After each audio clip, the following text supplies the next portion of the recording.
Hello, আসসালামু আলাইকুম।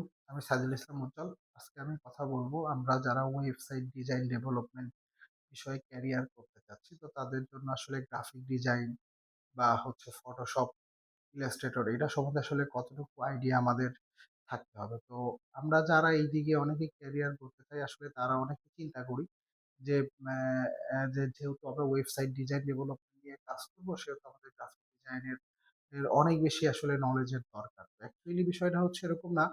যে কারণ আমরা যারা ওয়েবসাইট ডিজাইন ডেভেলপমেন্ট করি তাদের একটা পার্ট কিন্তু আসলে কাজ করে দেয় গ্রাফিক ডিজাইনার বা ইউআই ইউএক্স ডিজাইনাররা। তো বাট আমরা যারা কাজ করি আমাদের ক্ষেত্রে যে জিনিসটা করতে হবে গ্রাফিক ডিজাইন যে বিভিন্ন সফটওয়্যার বা যে টুলস গুলো আছে এটা সম্বন্ধে আমাদের বেসিক বা এইটার যে বিভিন্ন ধরনের টুলস গুলা আছে, যেমন ফটোশপের যে বিভিন্ন টুলস গুলা আছে সেই টুলস গুলা সম্বন্ধে আমাদের খুব ভালো একটা আইডিয়া থাকতে হবে।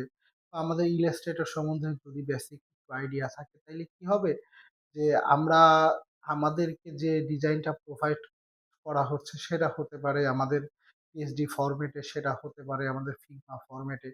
বাট সেই ফরম্যাটটা থেকে যাতে খুব সহজে আমি আমার ওয়েবসাইটটার জন্য পিক্সেল টু পিক্সেল আমি যাতে পরিমাপটা করে নিতে পারি, বা আমি আমার যে বিভিন্ন যে ইমেজগুলা আছে সেই ইমেজগুলা যাতে আমি খুব সহজে স্লাইস করতে পারি। হ্যাঁ? দেন এইটুকু নলেজ আসলে আমাদের খুব বেশি দরকার। মানে অর্থাৎ আমরা বলব না যে এরকম যে আমাদের Photoshop, Illustrator সম্বন্ধে কোনো আইডিয়া থাকাই লাগবে না, এরকম না। বিষয়টা হচ্ছে যে অবশ্যই Photoshop, Illustrator এগুলা সম্বন্ধে একটু আইডিয়া থাকলে আমরা আমাদের ওয়েবসাইট ডেভেলপমেন্ট এর কাজ করতে গেলে এটা আমাদের হচ্ছে অ্যা উম মানে যদি জানা থাকে তাইলে এটা আমাদের জন্য খুবই ভালো কিছু হবে।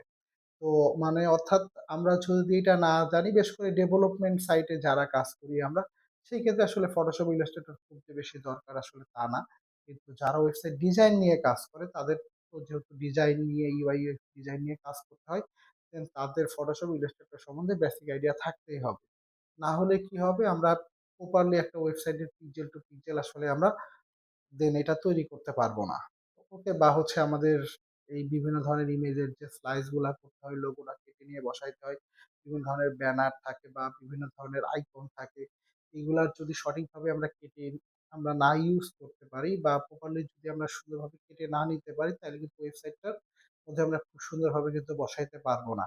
তো সেই ক্ষেত্রে যে Photoshop, Illustrator এর মতো সফটওয়্যার যে শুধু তা না, আমরা যারা ডেভেলপমেন্টে কাজ করি দেন আমাদের অনেক সময় এক্সেল ফরম্যাটে অনেক কিছু আমাদের ফরম্যাটে ক্লায়েন্টদের বানায় দিতে হয়। ওয়ার্ড, এক্সেল অর্থাৎ এইগুলা সম্বন্ধে যদি আমাদের খুব ভালো আইডিয়া থাকে তাইলে আমরা ওয়েবসাইট ডিজাইন ডেভেলপমেন্ট নিয়ে কাজ করাটা আমাদের জন্য অনেক বেশি স্মুথ হবে। কিন্তু ব্যাপারটা এরকম না যে এই প্রত্যেকটা বিষয়ে আমাদের এক্সপার্ট হতে হবে। আমাদের এক্সপার্টিসটা নিয়ে আসতে হবে কোডিং এর উপরে। যেহেতু আমরা কোডের মাধ্যমে ওয়েবসাইটটা ডেভেলপ করব। বাট Photoshop, Illustrator টা যদি আমাদের বেসিক ধারণা থাকে, বিশেষ করে Photoshop টা, তাইলে আমাদের কাজটা আরো অনেক বেশি সহজ হবে। সো ध সবাইরে ধন্যবাদ আমার আ ভিডিওটা দেখার জন্য। তো নেক্সট ভিডিওতে ইনশাআল্লাহ মানে আপনাদের সাথে নতুন কোনো বিষয় নিয়ে কথা হবে।